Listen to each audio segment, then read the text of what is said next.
Thank you, Dr. Isaac, for those remarks. Ladies and gentlemen, now I have the pleasure of introducing to you today's speaker, Dr. Lee. If I may, Dr. Lee is Professor Emerita of Art History at the Academy of Korean Studies. Previously, she served as the Dean of the Graduate School of the Korean Academy of Studies at the Academy. And prior to her tenure at the Academy, she taught at Toksang Women's University and also served as director of the University Museum there. She's been an active member of the National History Council of Korea and has served as the president of the Korean Art History Association. Overseas, she's a member of the editorial board of Archives of Asian Art, and in February 2001, she held the 21st Franklin Murphy Lectureship at the University of Kansas. Professor Yi was educated at Seoul National University, UC Berkeley, and Princeton University, where she received a PhD in art history. Her recent publications in Korean painting include the award-winning Joseon Dynasty Euigwe of Royal Wedding in Art Historical Perspective, Korean landscape painting, Continuity and Innovation Through the Ages, Fragrance, Elegance, and Virtue, Korean Women in the Traditional Arts and Humanities, Western Influence in Korean painting of the Joseon Dynasty. She's also an avid traveler. She wrote about her adventures in the architectural treasures of the world, a personal perspective. She has also contributed numerous academic articles to both Korean and English language journals. So as you can see, she's more than qualified to speak on this particular topic. If I may add just a personal note, I didn't have a chance to actually see Euigwe at I think it was at Jujanga. And at the time, just one time, and the expert who was showing it to me, showed this beautiful thing that I've never, it looked nothing like anything that I'd expected. But he was showing it to me, and then he asked me one question. He said, "Do you know how they clean this?" And I said, "When it gets dirty?" And I said, "I don't know, special chemicals, I guess." And he said, "No, all you have to do is just put it in water, and the dirt just floats up. And then the rest, it's made of paper, but it's completely unaffected, apparently. And then the color, the original colors, returns in its pristine beauty." Now, you have to tell me whether that was a true story, but please welcome Dr. Lee for this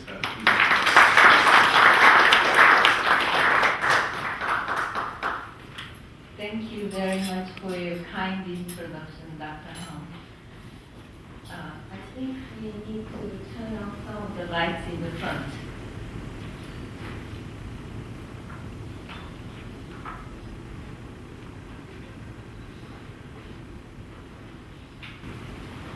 In 1866, at the time of the incident called Pyeongin-Yangmyo, or the Western turmoil in the cyclical year Pyeongin, the invading French Navy sacked the Kanhwa Island, which is located not far west from Seoul, at the mouth of the Han River.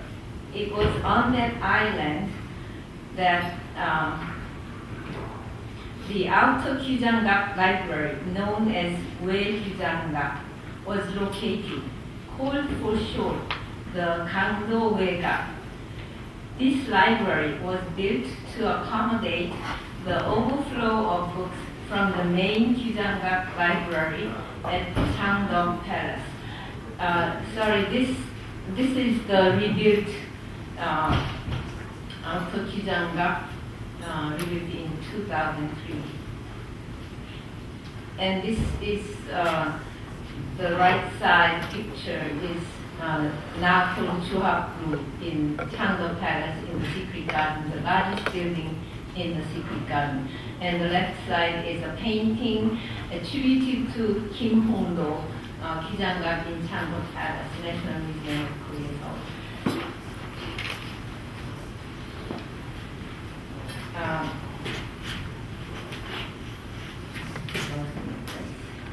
In recent times, the Euigwe books used to be kept primarily in 3 locations: Kyujanggak Library of the Seoul National University, Changseok Library of the Academy of Korean Studies, the Bibliothèque Nationale de France, Paris, which came back to the National Museum, Korea. The British Library, London, has one book, and the Office of the Imperial Household Affairs in Tokyo has quite a few numbers, but they will be also returned hopefully within this year. So this is the image of current Kyujangak at Seoul National University, and this is actually, there was another building in Changgyeong Palace before we at the Academy of Korean Studies built this library and brought those Euigwe books in the Changgyeong-gung,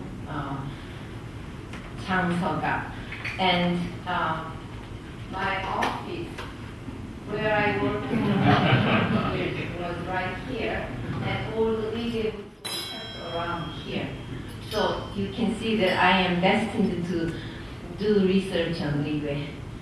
And right now we have a very modern new building to house our Euigwe books.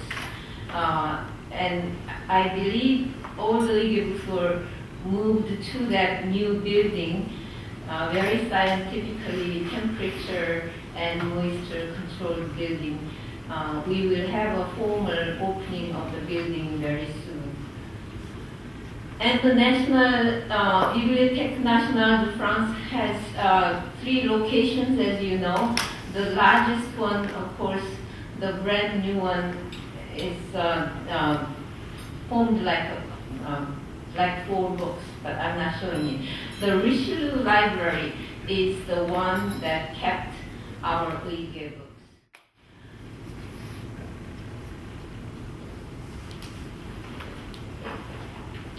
So I would say these royal viewing copies, which were kept in France, are of the highest quality in both the material used, paper, silk for the cover, and binding hardware. You can see, and the workmanship, calligraphy, illustration, and woodblock printing. Therefore, their return this year marks an important milestone in Korean diplomatic and cultural history. I'm showing you the Royal Viewing copy on the left and History Archive copy right. Again, the same. Inside, you can see that the calligraphy on the left for the Royal Viewing copy is so regularly written, whereas the one on the right does not show that beautiful calligraphy. And the paper, the quality of paper is also different. And the line around the page is always red for the Royal Viewing copy, but woodblock printed for the archive copies. And also the illustration, the quality of the illustration is quite different. This is the illustration of the procession of King Yeongjo's wedding in 1759, his 3rd wedding. And later I will show you the comparison between this royal viewing copy and the archive copy, and you will find a great deal of difference in workmanship. The Joseon Dynasty documents, now commonly referred to as Euigwe, are official records of the superintendency, or 도감 in Korean, a temporary office set up to plan and carry out special state rites. Euigwe were compiled after the completion of events such as royal wedding, funerals, building and repairing of royal tombs, the painting and copying of royal portraits, etc. There are too many different kinds. These records were written exclusively in Chinese characters, as you saw earlier. This is not the video.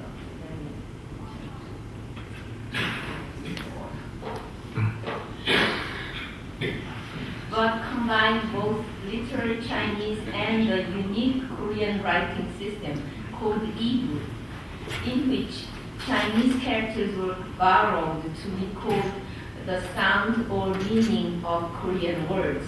So until I began to study these Euigwe books, I did not know what Euigwe system was like. We always learned that Euigwe was invented during the Joseon Dynasty, but never saw how it was used. But I got plenty of examples of Euigwe, and there are a couple of Euigwe dictionaries available. Now, why do we make this kind of Euigwe? With the publication of the National Law Code, Gyeongtaejeon, in 1484, and the Book of the Five Rights of the Nation, or Gukjo Oreri, in 1474, the Joseon Court firmly established the rules and regulations for the management of state rights according to the Neo-Confucian principles of government. From that time, all state rights had to be performed as prescribed. It was in this spirit that the Joseon Court not only conducted important state rights, but also documented the details of the events, often with illustrations, in the book form we now know as Euigwe. These are the two books that became the background. The first character, Korean scholars have not yet agreed upon an English translation of the term Euigwe. The first character, Ui, means right, and it's the character Uishi, the first letter of which means right. And the second character, Kue, came from another one, which means model. So the character Kue means tracks to be followed. So my translation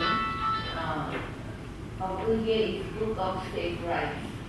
The word book, though not literal translation, is elusive for all the documents that are bound in book form, be they handwritten or printed.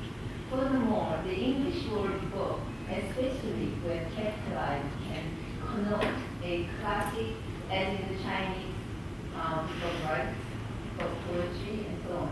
Euigwe books were compiled with the intention that they be consulted, although not necessarily exactly followed or for similar later state events. Other English translations are Manual of State Events or Royal Manuscript. Now, I'm a little bit nervous about this, offering my own translation, because there's Brother Anthony sitting right here. He might have a different idea, so I will consult with him later.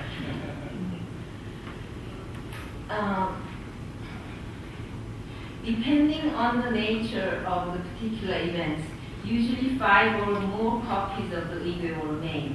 One for the royal viewing, one to be kept in the Board of Rights, and one to be deposited in each of the 4 history archives located in different places in the country. In the late Joseon period, when an event was primarily for a crown prince, a copy was also made for the Office of Education of the Crown Prince, called Seijashi-Gamon. Now, contrary to the impression one gets from recent media reports on the return of the Euigwe books, in which the colorful depictions of the processions have been highlighted, not all Euigwe books contain illustrations. Of the 637 categories of Euigwe books, only 167 or only 26% of them contain procession paintings. Now, excuse me for giving you different words for counting categories, copies, books, but it's so complicated for me to explain it here, so just trust me for now. But of the 297 books which came back from Paris this time, 101 or 34% contain illustrations, as many of them record state funerals and other related events after the funeral, such as the Euigwe, which records the final enshrinement rite for the spirit tablet of the deceased king in the Chongmyo royal ancestor shrine. Therefore, not only the illustrations, but the body of the text of Euigwe books should be examined to retrieve information on Joseon Dynasty's royal culture. Now, I showed you some breakdown of figures. So, what can one expect to find in these Euigwe books that will further our understanding of Joseon culture? Depending on one's area of interest, one might retrieve information on Joseon Dynasty's society, politics, economics, rituals, literature, art history, musicology, culinary history, and perhaps more. Of particular interest to art historians is the extensive description of visual culture of the court. There is a seemingly endless amount of documentation along with illustrations of ritual performances, documentation, and also of court costumes, musical instruments, ceremonial utensils, and finally of interior decoration, notably screen paintings, all of which were made for those special events. So in this lecture, I will briefly highlight some of these features, drawing on my previous research on several categories of the Euigwe, those documenting royal weddings, the painting and copying of royal portraits, palace banquets, and finally on royal funerals and related rites. So the one on the left side is, sorry,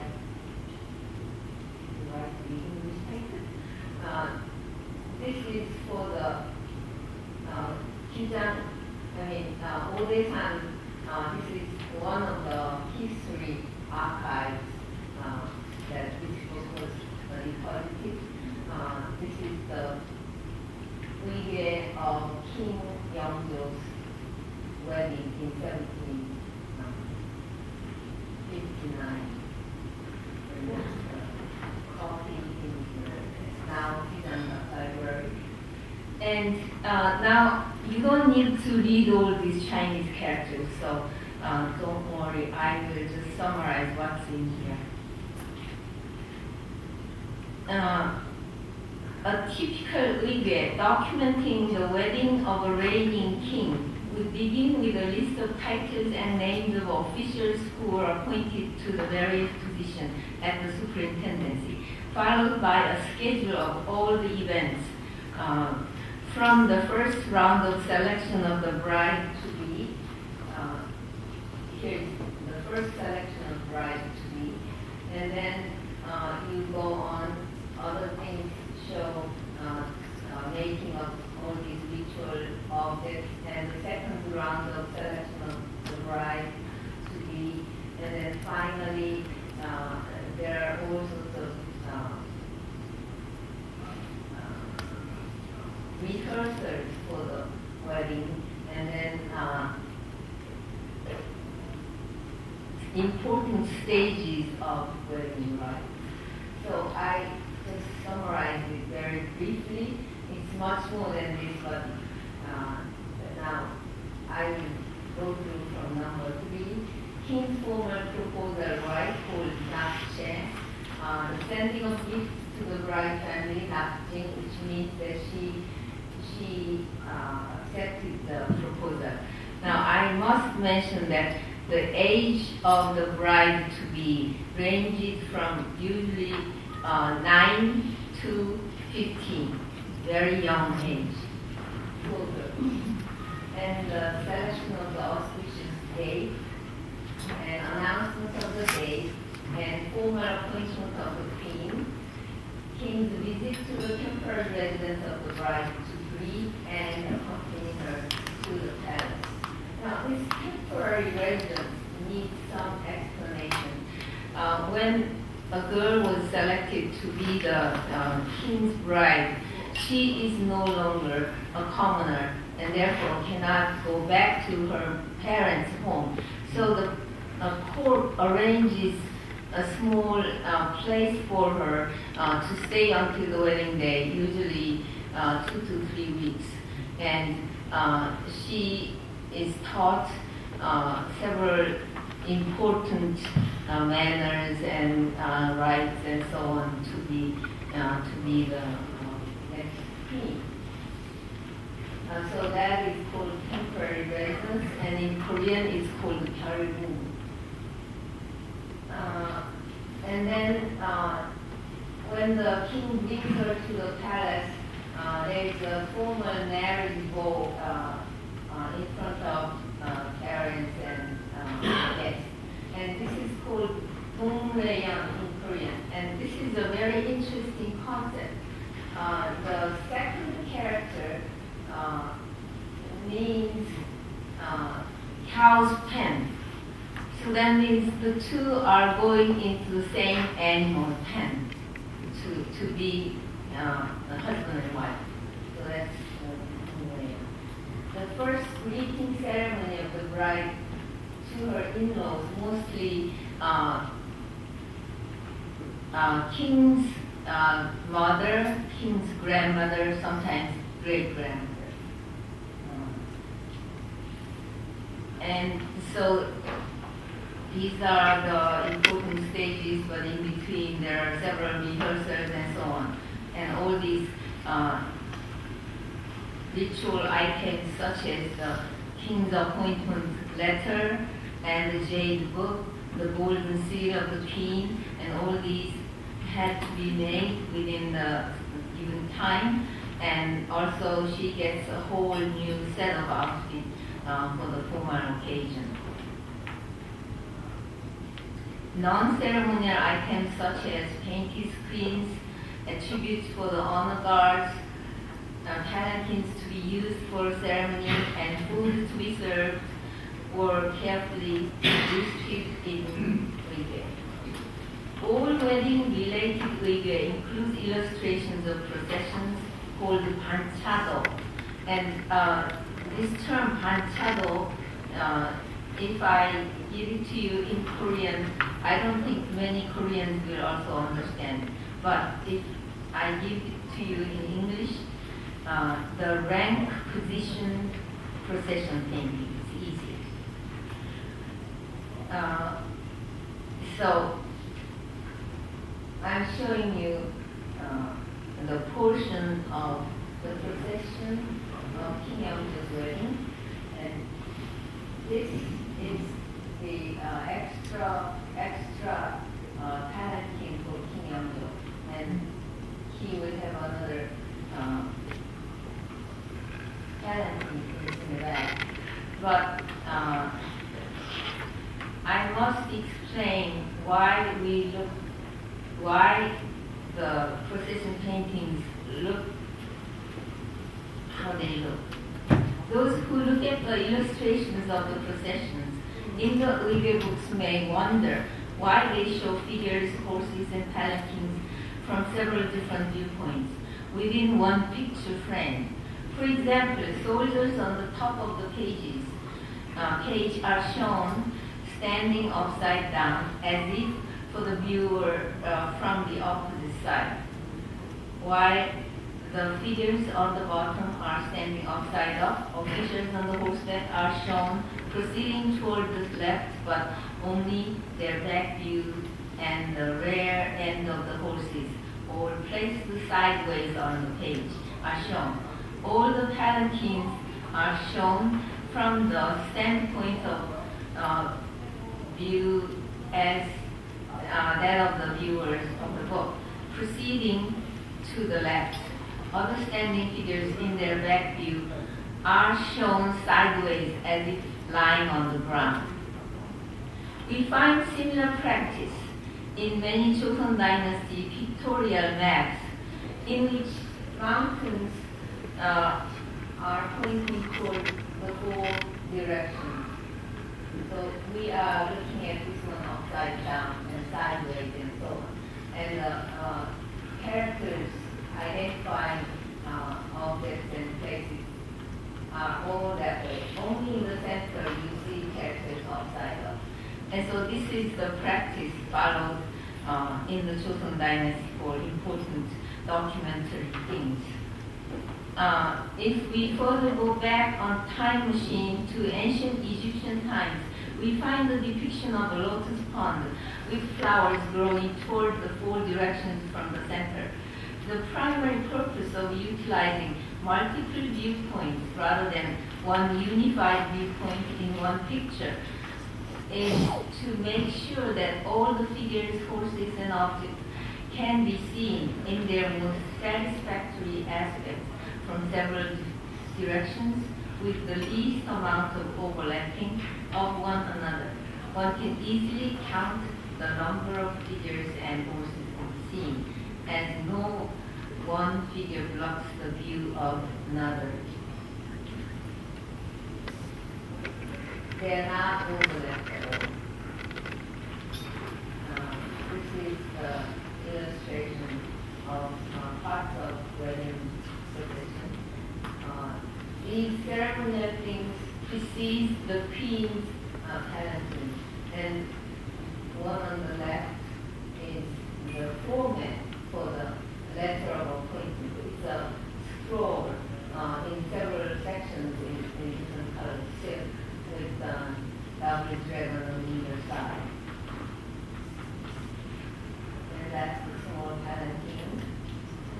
And this is the actual look of the remaining existing Pyongyang from the Joseon Dynasty. And a small box in the picture the ingredient. And check or Jade book. Now, we call this book because this is the ancient Chinese tradition. Originally, it was made in bamboo sticks, as you know. But here, if you look at the character check, they are very much like this. And more palanquins carrying other ceremonial items. This is for the golden seal of the king. Actually, you can see the two gold seals of Yeongju's king. And now these are formal wedding and ceremonial outfit for the king. And finally, there is king's palanquin, but usually in Korean Euigwe paintings, the king is not shown in anywhere. It's empty all the time. And then the palanquin is surrounded by soldiers and ceremonial weapons and so on. And another palanquin for the queen is not open, it's covered. But in today's history drama, sometimes I see this open, but it's not right. It has to be always closed. And so now I'm showing you the structure of the Joseon Dynasty palanquin. It is very, very heavy, and it has to be carried by so many men, and usually one cannot carry these wooden members directly. So you see these strings attached to the side. I don't know exactly how they work, but they don't put these wooden members on their shoulder. And the strings are made of quilted cloth. And this is the recreation of King Sukjong's wedding, but I think the way the palanquin was carried is not right, actually.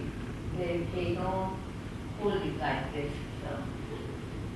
And also in Euigwe, there is a chart for the arrangement of places and objects for the formal marriage for Koreana. And you can see the pot of flower here, which should be as big as this.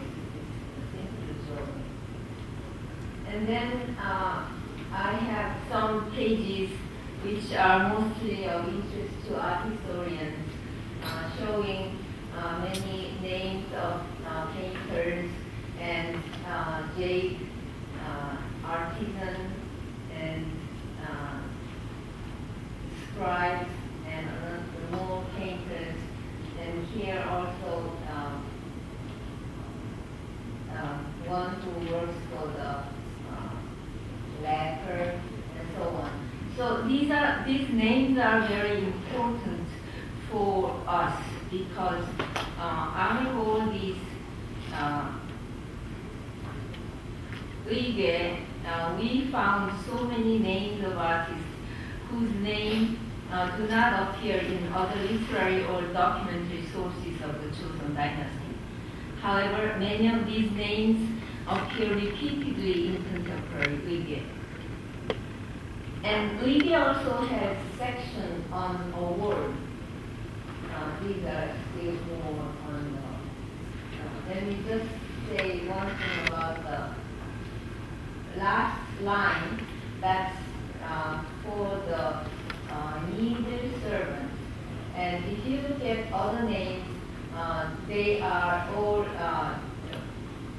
male artisans who are recorded both family name and given name. But during the Joseon Dynasty, these lowly class girls did not have their surname, so only their given names are recorded here. 3 of them. No, actually 4. Chunhyang and Jung Ile, Shi, Jung. And then this is also a very important section showing the kind of award that was given to officials and artisans after the event. And here, the highest officials will get the best gift, that is the horse, all well trained and already in the royal stable. And the next best one is a well trained horse, not in the stable, royal stable, but full grown. And this is like awarding an Ecus automobile in today's Korea. The name happens to be horse.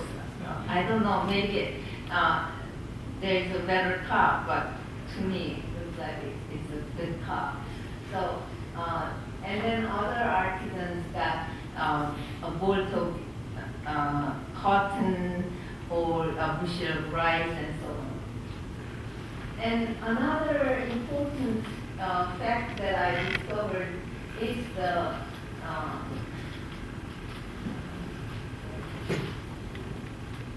different form of award, which is being given a status of good people. In the Joseon Dynasty system, basically the two systems, Yangmin and Cheonmin. And within Yangmin, of course, there's Yangban and so on and so forth. But once you are born as Cheonmin, or the outcast, there is a very few chance of getting social mobilization. And this is one of the cases that I encountered. And in the late Joseon Dynasty, more and more people wanted the status of change of status rather than material goods as a whole. And once they were given this Yangmin status, they themselves and their children and their descendants will be all Yangmin. And I tried to some articles by historians, but no one seems to have noticed this account in Euigwe records. So I will get back to wedding Euigwe later, but for now I will turn to royal portrait Euigwe briefly.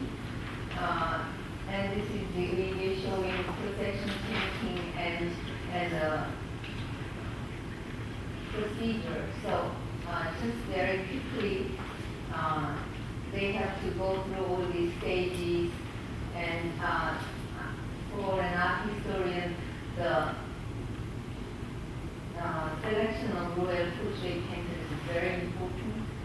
So they test a group of artists through copying of portraits of military subjects. But the scholar painters were exempt from testing. But scholar painters did not want to serve as royal portrait painters anyway. And then they have to consider Confucian virtues, and that is not to put artists to work when they were in mourning periods for their parents, which is usually nearly 3 years. And then a parent's ancestors should be free from treasure.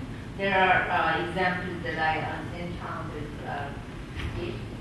And the criteria for judging the best portrait is transmission of the spirit, likeness, faithful to the model, and dress of fine details.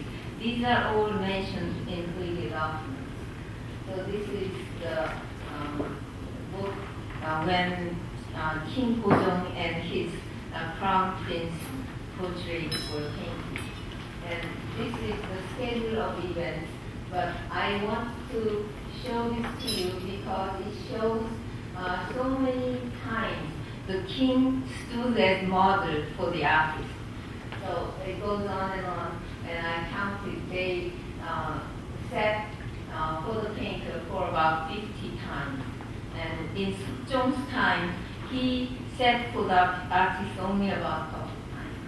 And this portrait was painted by an American called Hubert Voss and was exhibited in the International Expo, Paris International Expo of 1899.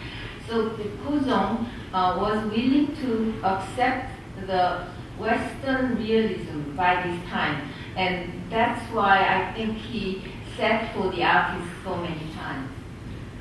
And now, not only about the procedures and so on, we also learn all kinds of ritual paraphernalia for the portrait as well as the king. On the left, you see the kingdom done with the royal throne, behind which is this screen called the 5 feet screen. Now, I have very little time left, so I will not go into the iconography, but anyway, this is the one screen that is needed to be placed in front, behind the living king, behind his portrait, behind his coffin, behind his spirit tablet. So all the way through. So there are many examples and sites, and there's only one place in Korea where the royal portrait was displayed properly. Gyeonggi-dam in Jeonju. Jeonju being the home of Jeonju Yi family's ancestral account. And so inside this screen of 5 peaks with sun and moon can be seen. Now, when a portrait was ready to be transported to the place of display, it is carried in this palanquin called spirit palanquin. And now the soldiers wear Western costume because Korea went through this big change at the end of the 19th century and changed the costume of the soldiers in Western style. And then this is the map that I made just to have fun. What route the portrait was transported from Seoul to Jeonju in olden days in 1688, and in today's map, this is the fastest road to Jeonju. This is not the highway all the way, but this is the fastest way anyway.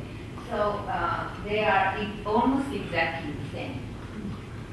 And the portrait hall was newly created in 1921, but now all these portrait niches are empty. During the Korean War, they were all, much of them were destroyed, so they are empty. But inside, there's all these niches, and the portrait, if they are, should be displayed in this manner. King Yeongjo's portrait, King Taejo's portrait. You have to be able to see the sun and moon on either side. And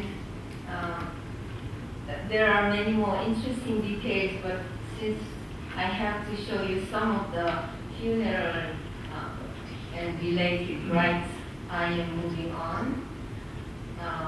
Of course, the funeral procession should include different elements because the objects they carry are all very different.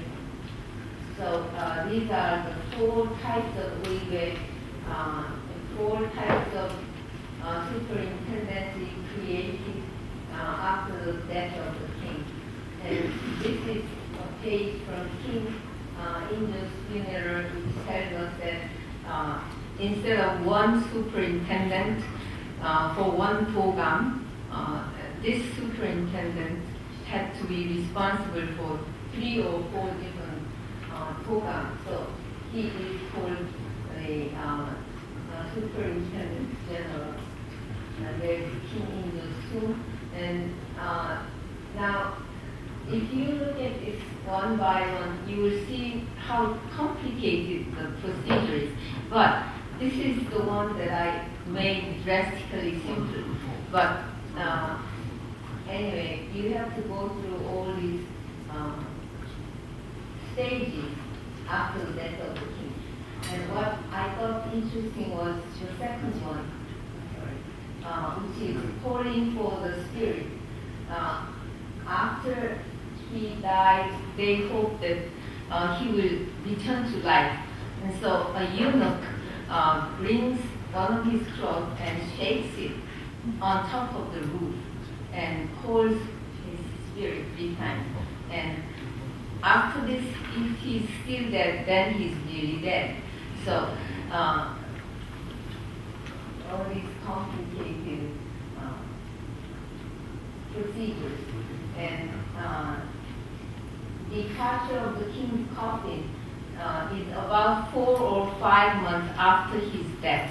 During those periods, the tomb and other things were prepared. And the final stage is, of course, the enshrinement of his spirit in the Jongmyo or national shrine. Now, this is a section of funeral of King Changmyeol, wife of King Injo. Now, you will see that it has red margin, which means that it was for the royal in copy. And you will see 4 different outfits for the procession because it's funeral, they wear white. But at some point, for the king's honor guard, they wear costume or regular soldiers. And so many little palanquins carrying different types of ceremonial objects, in sea and in jade book, and silk cloth for trapping the spirit. And this is very interesting concept. They have to have a piece of cloth and wrap it, or sometimes just put a ribbon over it to trap his spirit. And that's what it is. And then there's a small palanquin for the spirit cloth, separate. And more palanquins carrying various goods. Now, during the Three Kingdoms, the Korean Dynasty, all these barrier objects were same as the ones they were used during the daily lifetime. But starting from the Joseon Dynasty, these barrier goods were made in a reduced scale. So they put so many different things. What is interesting to me is the wooden servant here. And all of these king clothes you can understand. And this is also good because she has to remember what other people said about her. And then finally, there are 2 palanquins, one for the smaller one for the narrow mountainous roads, and bigger one, the real palanquin for the queen's coffin. And that's the big one.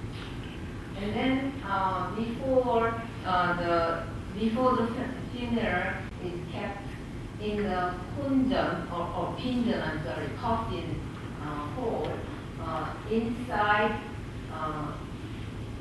this small house-like thing called chanmu, and inside this chanmu is transit, and inside they have to have this spirit couch. And all of these will be burned after his coffin leaves the palace. And inside this, on the 4 walls, they painted the 4 animals of the 4 directions. White tiger of the west, and blue dragon of the east, and red phoenix of the south, and black warrior of the north. And we have all these, we only know this through Euigwe books because Changung, as I said, was burned. So there's no trace of the painting. And these 4 animals were also painted inside the tomb, but no Joseon Dynasty king's tomb has been opened, so we don't know how they look. But because we do have Euigwe illustrations, we know the different periods had different 4 animal images. And you may remember that there were 4 deities in the Korea tomb painting. And I don't know why during the Korea period we call them the 4 spirits, whereas in the Joseon they call them 4 animals. So I have to think about it. And then the last interesting figure in the funeral are these 4 guys called Angtangshi. They are there to ward evil spirit from the king's tomb chamber. And they're supposed to have a mask with 4 eyes, and then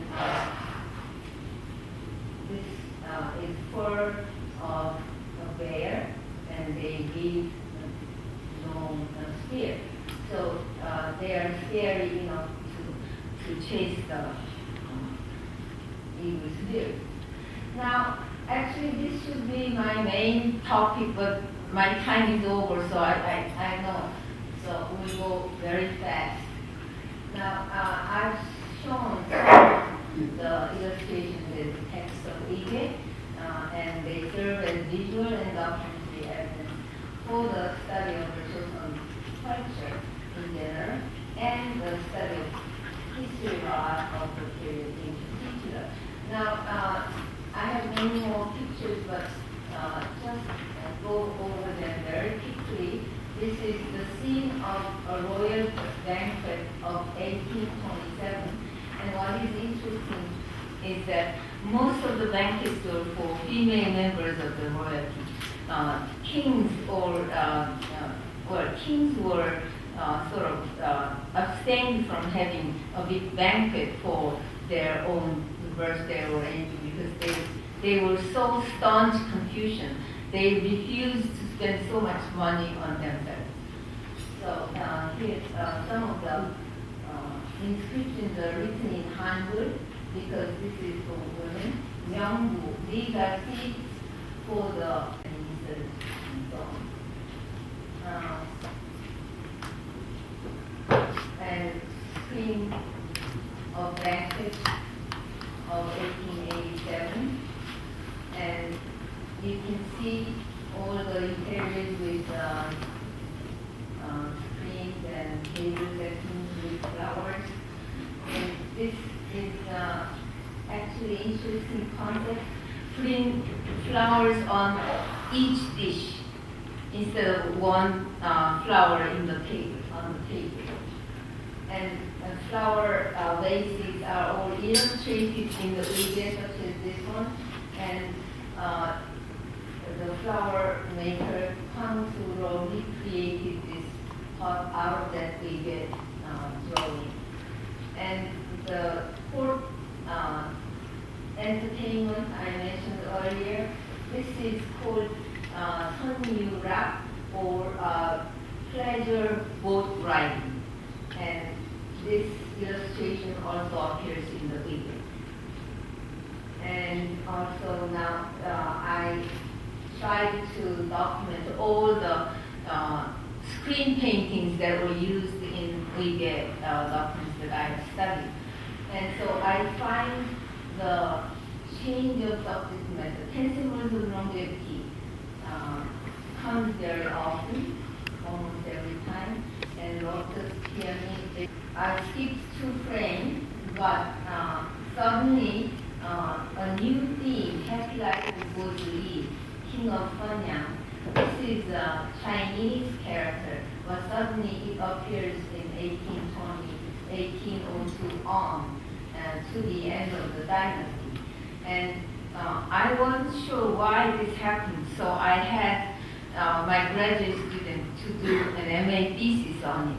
And so she did a great deal of research and found out that shortly before this, the novel about this Chinese character became very popular in Korea and became theme of the screen painting for weddings.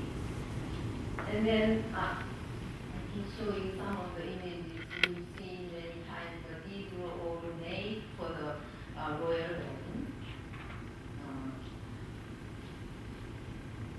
So these screen paintings, before we studied Euigwe, were all simply called folk paintings because they were colorful and repeated and so on.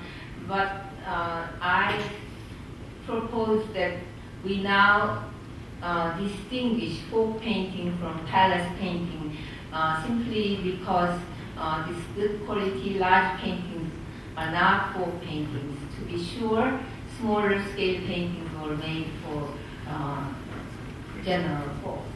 Now, we have been insisting on having this royal viewing copy from France, and I want to compare some of the figures, but no arrows in the history finally, this one is really interesting. This history archive copy has panicking but no supporting bar or row. So now you know why we insist on having the royal viewing copies from France. This is my final image, the illustration of Chang'an-mun from Euigwe of the construction of Hwasong Citadel, 1796. Now, it is because of this presence of this Euigwe that the UNESCO's World Heritage Commission decided to grant the status of UNESCO cultural heritage to the Hwasong Citadel. It's not the citadel itself, but combined with the documents, with text and illustrations that really spelled out the construction of the citadel in 1796. So as shown by the examples introduced in this study, Euigwe texts and images, when examined carefully, can yield detailed, multi-dimensional pictures of Joseon court life from the 17th through the early 20th century, together with the veritable records of the Joseon Dynasty and the diary of the royal secretariat. The Euigwe books are one of the most important sources of information about Joseon elite culture. The information we have retrieved from Euigwe is unique in its completeness, richness, and variety. The exceptional value of such documentary heritage has been recognized worldwide. And finally, in June 2007, Euigwe books were designated as UNESCO Memory of the World. Through such documentation of their rights, cultures, and lives, members of Joseon royalty, high officials at court, and others around them wish to construct certain identities and project them to the rest of the nation, to posterity and to history. Thank you. I'm sorry.